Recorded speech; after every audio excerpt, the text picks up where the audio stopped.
Good afternoon. Let's do some business. We are doing it live right here and doing more at 4 weekday afternoons, right down to business here with the news-driven hour after Ben Shapiro. And right before the 790 KBC News Blitz with Randy Wang at 5, Mottek On Money, live on the air, 790 KBC, streaming live online worldwide at kbc.com and the on-demand Mottek On Money podcast, kbc.com, Apple, iTunes, and all your favorite podcast platforms. Another winning day for stocks, and both the NASDAQ and the S&P 500 stand at record highs. The NASDAQ seeing its sixth straight record high close. The S&P 500 also at an all-time high finish at the closing bell. We see the S&P 500 and NASDAQ seeing record closes last week as the latest readings on inflation and economic reports provided a boost, at least to the tech names, though a weak performance by stocks outside the favored sectors were seen by some analysts as a mark of concern over signs of a softening economy, according to MarketWatch. We did see the Dow a rough week last week, but today gained 189 points. The S&P 500 finished with a gain of 42, good enough for its 30th record high close of the year.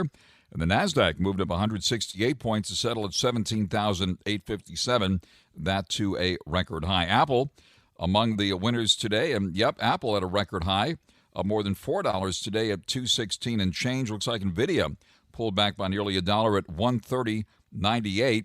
Of course, NVIDIA underwent that 10-for-1 stock splits and now trading at about $130 a share. How about this for a French dip? French stocks have taken a beating on election worries there in France, dragging down popular equity indexes focused on countries outside the U.S. We'll take a closer look at that coming up. We have heard from some of the Fed folks over the weekend and again today. Charles Evans, the former Chicago Fed president, said he thinks it's possible the U.S. Fed could cut interest rates in September.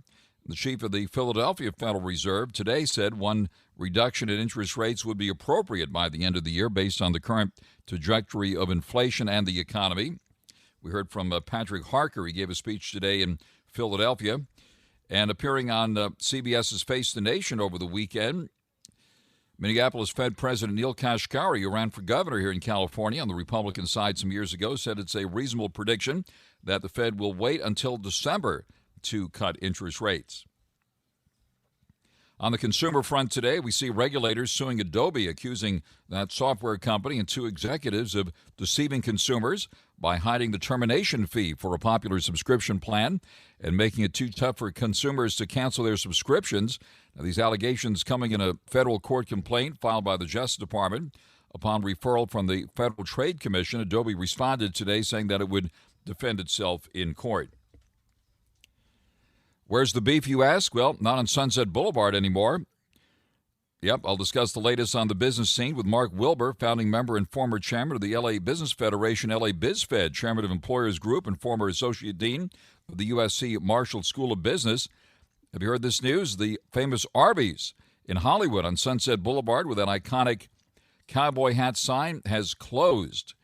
It looks like folks paying tribute to that location. The company removed the location from its website, and one Reddit user spotted a marquee sign stating, "Farewell Hollywood, thank you for 55 great years." Arby's was founded in 1964 under the Atlanta-based Inspire Brands umbrella. Of course, it's undergone a lot of changes over the years, and that location on Sunset Boulevard in Hollywood was iconic and had that big cowboy hat out there. So it looks like we are saying goodbye to Arby's there on Sunset Boulevard. Looks like McDonald's also making some changes. We'll talk about all of that on the local business scene with Mark Wilbur coming up later this hour. But first, on your money, the markets and the economy and the whole works. Joining us live now, Gabriel Wisdom, Managing Director at American Money Management, based here in Southern California, also author of Wisdom on Value Investing. Gabriel Wisdom, thank you very much for taking the call to kick off the new week with record highs here for the big tech names once again, the NASDAQ and the S&P 500 at record highs. The Dow still lagging behind those two. Give us your view of this latest market action here to kick off the new week. You know, Frank, the Dow should not be underscored. However, it is, because it's not so tech heavy. It doesn't have NVIDIA. It doesn't have Broadcom. It doesn't have Taiwan Semiconductor or a lot of the semiconductor and high-tech names that are on fire. It does have Microsoft and Apple, but it should be noted that since 1982, nominal gross domestic product, the output of our nation's economy, it's up more than eightfold. During that time, since 1982, after-tax corporate profits have increased some 14 times because of productivity, which keeps increasing through leverage, and there's automation, there's any number of new innovations. Now, during that time, the Dow Jones averages from 1982, and you and I remember when the Dow was at 1,000, it's around 38,000 now. So it's up. I mean, it's up dramatically from 1982. I'm not sure you can say the same for some of the other averages. So I wouldn't discount the Dow. Absolutely. I remember when a 40-point move in the Dow Jones Industrial Average was the top story on the national news back in those days. So you're correct to point out how far we've come along. But certainly it's interesting to see the Dow, which did hit a record high in the last month or so, above 40K, has been taking a nap, I guess. The summer doldrums impacting the Dow more than the rest of the market, and certainly no summer doldrums as far as these tech names are concerned. And Apple shareholders have a lot to cheer about, with Apple above $216 a share here. NVIDIA with a 10-for-1 stock split also has been moving higher since that stock split. And then you mentioned Broadcom in the news. What about these tech names? Well, with the advent of artificial intelligence, Apple, is looking to increase its replacement cycle. Apple iPhone users hang on to their phones a very long time, and with the new AI application that Apple says will be rolling out, they're hoping that the demand for iPhones and everything Apple will be greater. Obviously, NVIDIA is the leader, but Broadcom has been on fire, and it is going to be splitting 2-for-1, and we know that stock splits usually attract additional shareholders. Broadcom, for example, specializes in selling networking chips. They design them as well, and these chips help process very large amounts of data needed for artificial intelligence. And so the company looks very, very strong. In fact, the entire semiconductor space looks pretty attractive here. Very interesting. Yeah, so Broadcom suddenly bursting on the scene. That's not a cheap stock either, by the way, up nearly $100 today to $1,828 and change. And Broadcom hitting a fresh record high today after that stock split announcement. And looks like it's right behind NVIDIA as far as AI names are concerned. You know, they said just last March that they expect to generate some $10 billion of revenue from chip sales related to AI at Broadcom. So this has been a major stimulus for the entire complex. Advanced Micro Devices, no chump either. AMD's entering the AI race this year. On the air live with Gabriel Wisdom with American Money Management, based here in Southern California. And Tesla, of course, has been in the spotlight. It's had a rough year, but today popping more than $9 back to $187. This after Elon Musk got his big payday last week. I'm not sure if it's 100% approved yet, but a $56 billion payday is not bad. I think we spoke the day that this was approved. Gabriel, any updates on your view on Tesla here? Well, what's going to help Tesla and all the automakers, but especially Tesla, is I think what will be a very positive surprise for stocks in general, especially the interest-sensitive sectors like cars, housing, real estate in general. Inflation is falling. We're seeing it in the data. In fact, the data shows that the trajectory in May has cooled at the fastest pace in several months, and that sets up for a very positive surprise if interest rates in the open market, regardless of what the Fed does, if interest rates in the open market start to fall, that's very, very bullish for companies that sell on installment sale like Tesla. And by the way, both the markets and the Federal Reserve, the Fed especially, is expressing a lot of skepticism that this drop in inflationary pressures is actually genuine. So we've got some more numbers coming out this week and next. They're very important. Certainly, and we have been getting some signals from both the former and present Fed officials over the weekend and again today on what, if any, rate cuts we might see. Some people still think we might see a rate increase, and so inflation is still running hotter than where the Fed wants it. What do you think the Fed's next move will be and when? Well, I would say that I would go along with maybe September, maybe even December. I know the Fed, and especially Jerome Powell, is under enormous political pressure to reduce rates from the incumbent party. They're getting a great deal of pressure. Of course, politicians really are supposed to have no sway at all over Fed policy. But in the open market here, we're seeing the price of things still rising. Climate change and the climate change agenda has had an inflationary consequence. The cost of installing a new air conditioner, for example, is up thousands of dollars. Complying with the new energy conservation and the emission standards, that's raised home prices dramatically. This is the kind of very sticky inflation that may keep rates higher for longer. All right, and then we see upward pressure certainly on energy prices with oil back above $80 a barrel. And, of course, the world still dealing with serious geopolitical issues with the wars going on and so forth. What about oil here above $80 a barrel again today? You know, Frank, oil companies are expected to generate very attractive returns for themselves, for their shareholders. And the reason is they're diversifying. ExxonMobil now it has decided to go into the lithium mining business, as have some other major oil companies. The global gas market, according to some predictions that I've seen from Goldman Sachs and others, is likely to grow at least by 50% by the end of this decade. A lot of this, says very, very loudly, we're not off oil and gas dependence yet, not even close. On the air live with Gabriel Wisdom with American Money Management, live here on Mottek On Money and 790 KBC. And Gabriel Wisdom, at this point, let me ask you the big question here. Where are you putting money now and or taking it off the table? You know, Frank, it's kind of funny. The most boring kinds of companies usually are utilities, public utilities. For example, Pacific Gas and Electric.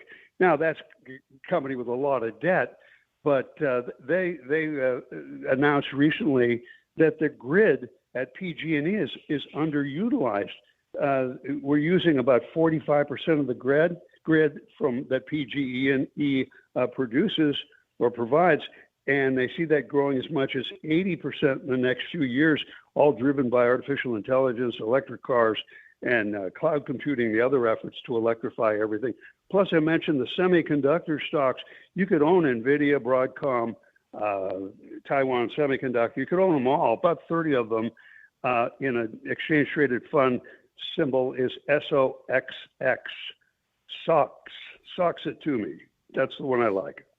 All right. Well, let me ask you about that French dip that I mentioned earlier with the nervousness not only here about this election season, but also an uncertainty, but also the French calling this snap election here. And it looks like the French market has become extremely nervous, and a bunch of indexes that focus on countries outside the U.S. have taken a hit lately. What about what you're seeing overseas, especially in Europe at the moment? Well, you know, that was a big surprise. And anytime there's a political surprise and there's a lack of stability, markets get weak. The French bond market also got clocked pretty hard. Interest rates rose there in France. And you know, one of the reasons that central banks around the world have been accumulating gold is because of this instability. Another beneficiary of what we're seeing politically is the U.S.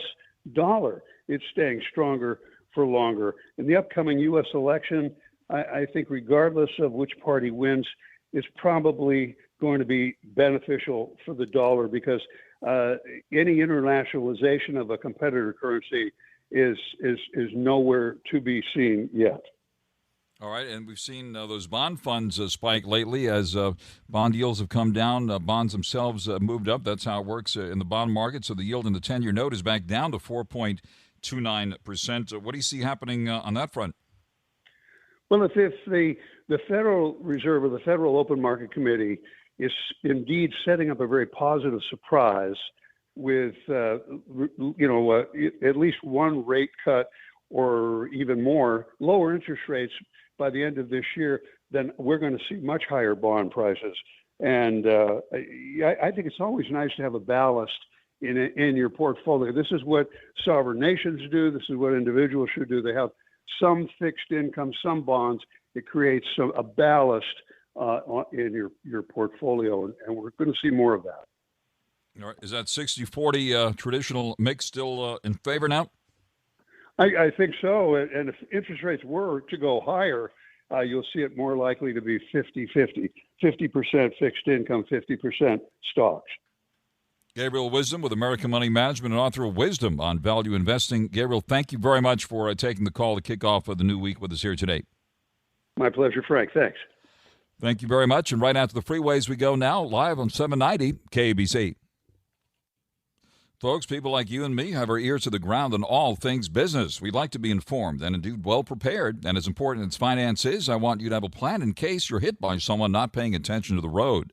Thinking ahead serves us well, and even still we can get caught off guard as people are so focused on their destination that they might not have a plan if they're in an accident that is not their fault. That's why I encourage you to put my friend Attorney Clark Fielding's number in your phone. That number, 833-88-SHARK. So if you're in an accident, you'll be ready with your strategy to make Clark Fielding your very first call. Fielding Law aims for the highest possible settlement, considering you might need long-term care, rehab, compensation for lost wages, and any ongoing physical or emotional pain. So if you're hurt in any kind of accident, call for a free consultation with Fielding Law. You can trust them. They're honest, respected, and your strategy in case you get into that unexpected accident. Motorcycle, truck, pedestrian, scooter, hit and run, boating, or bike accidents, you name it, the number to call, 833-88-SHARK. That's 833-88-SHARK, or go to clarkthesharklaw.com. Mottek On Money continues here in 790 KBC. All about the money today with both the S&P 500 and NASDAQ hitting record highs. The Dow also in the plus column after a rough couple of weeks, coming off its record high recently. The Dow up 189 points today at 38,778. We hit that record high above 40K about a month or so ago, but since then, the Dow's been struggling compared to the other averages, which have been on a record tear. The S&P 500 extending its winning streak today at 42 points at 54,073. The NASDAQ moving up 168. The tech-heavy index now at 17,857. That is a record high for the NASDAQ as well as the S&P 500. The price of gold rising $6 at $2,335 an ounce. Crude oil also on the rise again, up 18 cents at $80.51 a barrel in New York. The yield on the 10-year note has eased to 4.29%. That's the one that impacts the fixed-rate mortgage rates, and chances are they'll be seen being pulled back this week when we get the Freddie Mac survey on Thursday. We see Tesla moving higher today, up more than 5%, up more than $9 at $187.44. Apple at a record high today, at more than $4 at $216.67. Nvidia, which had that 10-for-1 stock split recently, pulling back nearly $1 at $130 and change. Checking the cryptos now, we see Bitcoin at the moment. Let's bring up the latest here. Bitcoin is trading down about $60 at $66,557. Ethereum is down 3 at $3,510, and Doge at 13 cents. The dollar was mentioned earlier by our guest Gabriel Wisdom. We see right now, if you're heading to Europe, the dollar will get you 107 euro, 157 Japanese yen, and looks like the dollar's at 127 versus the British pound, and 1854 versus the Mexican peso. Also moving higher today, shares of Autodesk. In fact, one of the big winners in the S&P 500 today, up nearly $15 at $240 and change. And among the other winners today, we see shares of Broadcom, which we also talked about a few moments ago, moving up $24 after hours now at $1,853 to close up nearly $100 at $1,828 a share. And now the latest news for you right here on 790 KABC. Mottek On Money continues here on 790 KABC. Where's the beef? Well, it looks like it's no longer on Sunset Boulevard as the iconic Arby's has closed, according to various reports we're getting today. Big changes in the restaurant business, as you've probably noticed. Of course, looks like the herd is thinning as the Minimum wage has gone up for fast food firms. Even the McDonald's now ending its AI drive-through ordering system. They had partnered with IBM on some sort of an AI-powered order-taking program. Let's talk all things business here right now with Mark Wilbur with Everything HR Employers Group, as well as founding member, as well as former chairman of the LA Business Federation, LA BizFed, strengthening the voice of business here in Los Angeles, as well as former associate dean of the USC Marshall School of Business. Sounds like we got the right guy in the air once again today. Mark Wilbur, good afternoon to you, sir. Thanks for having me on. Wonderful to have you with us here, Mark. Hope all is well. Hope you had a great Father's Day weekend, and thanks so much for taking the call here. First of all, let's talk about what's happening on the restaurant scene. I'm sure you've driven by that famous cowboy hat logo and that sign there on Sunset Boulevard. Now comes word that Arby's has closed down at that location. Yeah, it's interesting. I read some of the comments from the management team and everything, and they were actually surprised they were able to get through COVID and some of the challenges they came through there, which tells me a little bit that they haven't been under a lot of, customer business. And so, I don't know, Frank, maybe they're past their prime, no pun intended. I get it. Right. Unfortunately, Hollywood has dealt with a lot of issues related to crime and homelessness, which we've talked about, including this is something that already happened a while ago at one of the most famous intersections in the world, the corner of Hollywood and Vine, which, of course, is mentioned in the song Love Potion Number 9. The Starbucks on the corner there has closed, and that's been the case for quite some time. We've seen some other Starbucks closing it. So certainly those are big factors impacting that area, too. Yeah, Frank, I mean, this is something you and I have touched on quite a bit, and that's related to crime. Starbucks has meticulously been carefully closing stores that simply are overwhelmed with issues in the area, and this is certainly one of them.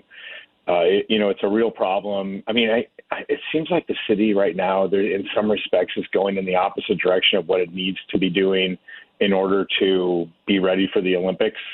I mean, I hope that people aren't coming from all over the world to find a whole bunch of boarded up businesses, because I don't know, you and I, every single time we talk, we're talking about businesses exiting the state, businesses shutting down for good, companies like Starbucks closing, locations that are iconic, in some respects.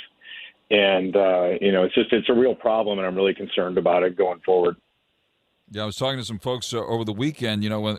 When people go to Cuba, for example, go to Havana, they say, oh, yeah, well, they only show you the nice tourist areas, but just on the outskirts, you got terrible poverty. Look what's happening here. Yeah, there are some respects. There's some of the areas that we have around Los Angeles right now literally look like third world. I've had the good fortune of being able to travel all over this planet. And there are some areas around us right now in our own neighborhoods that look literally like a third world country. And I don't know if people realize it or not, but it's pretty tragic when you're, on what I believe to be the greatest country on earth. And with all of the resources that we have, we can't seem to get our head around fixing things.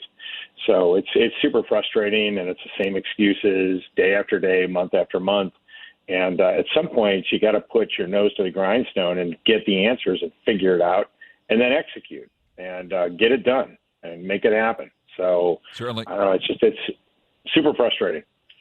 We had Tracy Hernandez on last week, the president and CEO of BizFed, and discussed some of these big issues with crime and homelessness, certainly at or near the top of the list of business concerns nowadays, especially in downtown Los Angeles. If you haven't driven through downtown lately, especially the Skid Row area, it's unbelievable what you'll see there with the tents and the homeless and so forth. It's unbelievable. But among the business leaders, among the Eagles you saw with Mark Wilbur, what is the buzz on getting this turned around? Well, at some point, and it's this kind of a conundrum, Frank, because obviously we have a budget deficit we're trying to deal with in the state and things like that. But this is where it's a catch-22, because if you start to cut out your investment in the economy and businesses support and things like that, and around crime, because people aren't going to go shopping if they don't feel safe. All these kinds of things are interconnected. And if you start to just trim in some of those areas that are supporting businesses, it'll actually have a detrimental long-term effect and actually increase your budget deficit when you think you're saving money. You ever notice they never volunteer up cutting the ranks of the state government, which, our state government in California looks like the federal government in many ways from an employment standpoint. I mean, it's just stunning how many employees there are in our state government. I'm sure we could find a big chunk of this if we just dealt with some of the overburden there. Certainly in the private sector, businesses have been looking for ways to cut costs. We've been watching the layoff numbers, and actually unemployment did tick slightly higher in the last reading we got in the last week or so. And, of course, you're very much plugged into what's happening on the job front and the impact AI is having. Getting back to AI and restaurants for a second, McDonald's, we see here ending its AI drive-through ordering system. They had partnered with the IBM on some sort of a system here. How is AI evolving in all of this? I think it's interesting. I don't think McDonald's has abandoned the AI approach to this. I just don't think they have the right answer yet.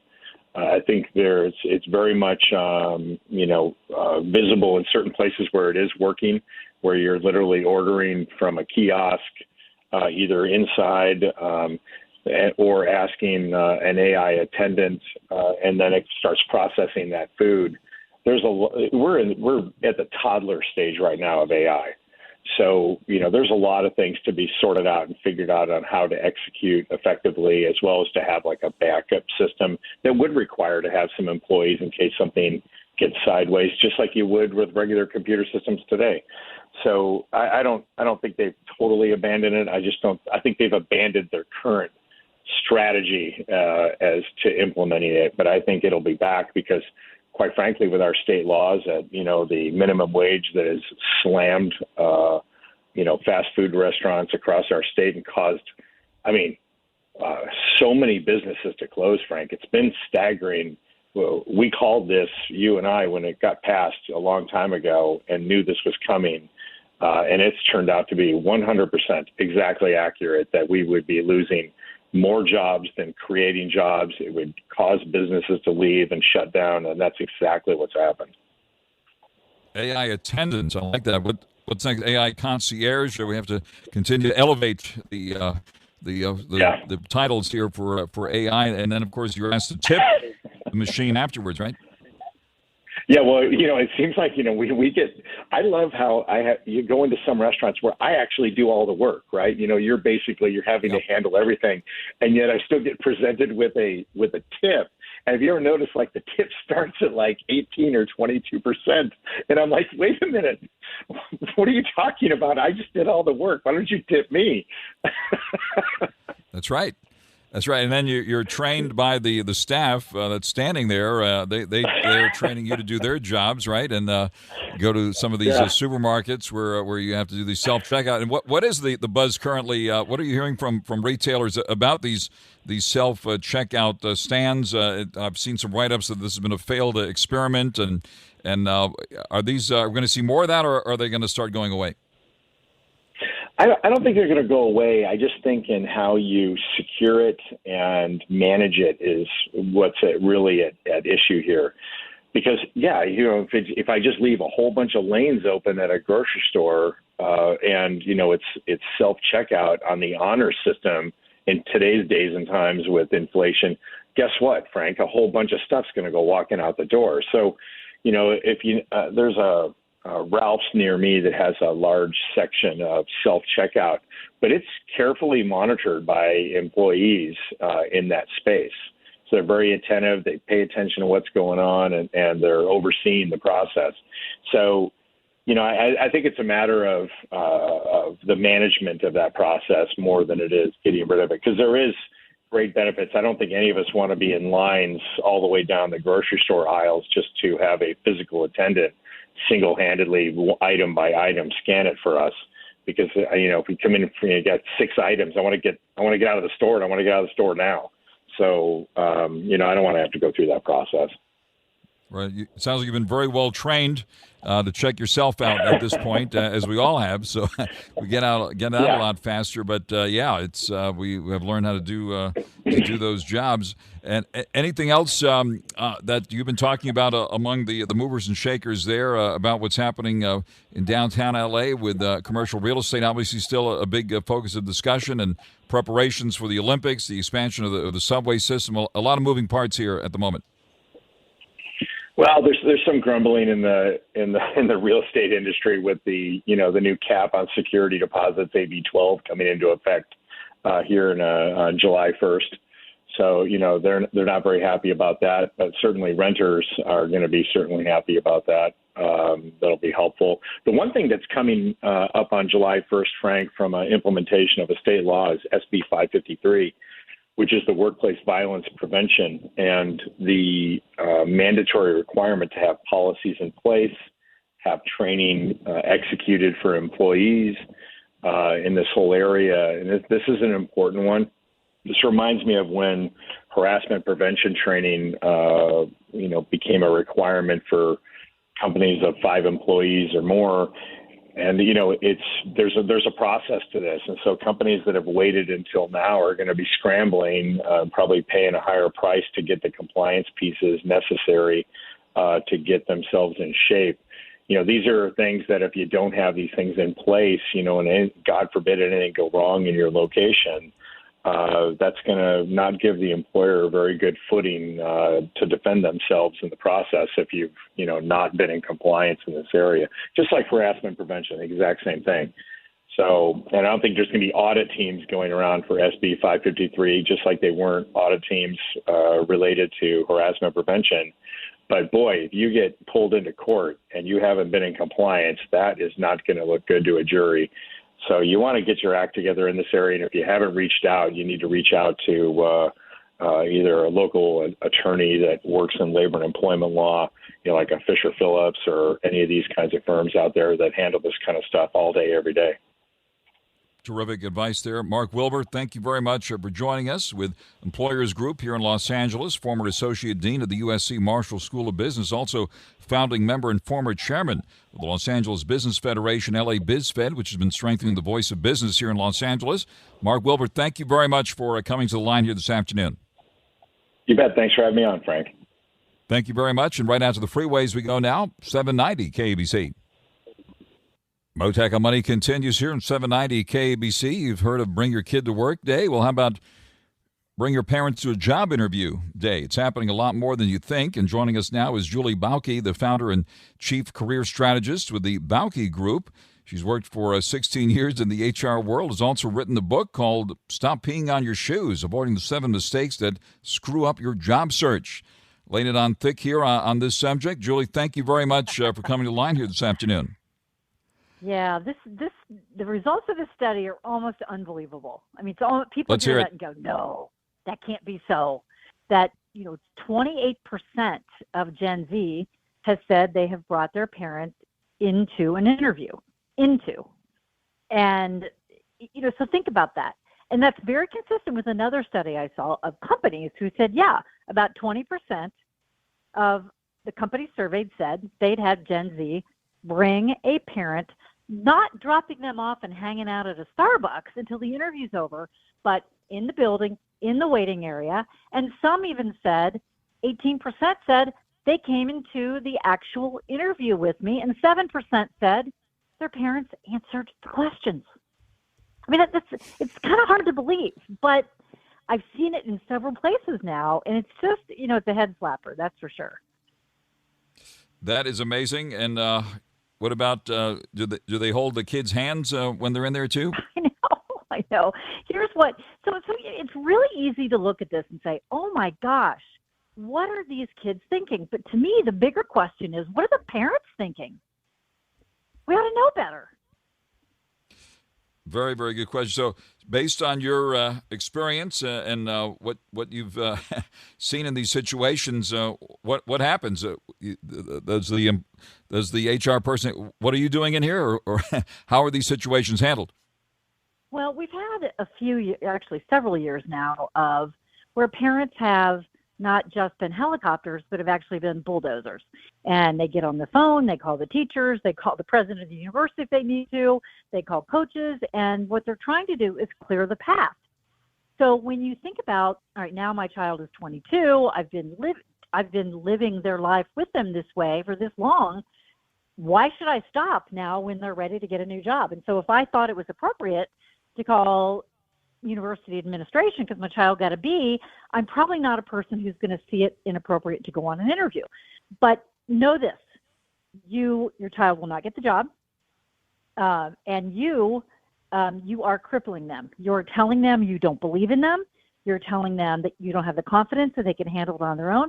You're not helping them prepare for the interview, which is perfectly fine. You're actually coming along to sit beside them. So if you're a hiring manager or you're in HR and this happens, your first thought is, what's going to happen the first time this young person gets feedback that they're not pleased with? Am I going to get a call from mom or dad? Well, yeah, I think you probably would. So it's a really bad, even if the person has amazing skills and experience, they're not a great hire because they aren't able to operate independently and speak for themselves.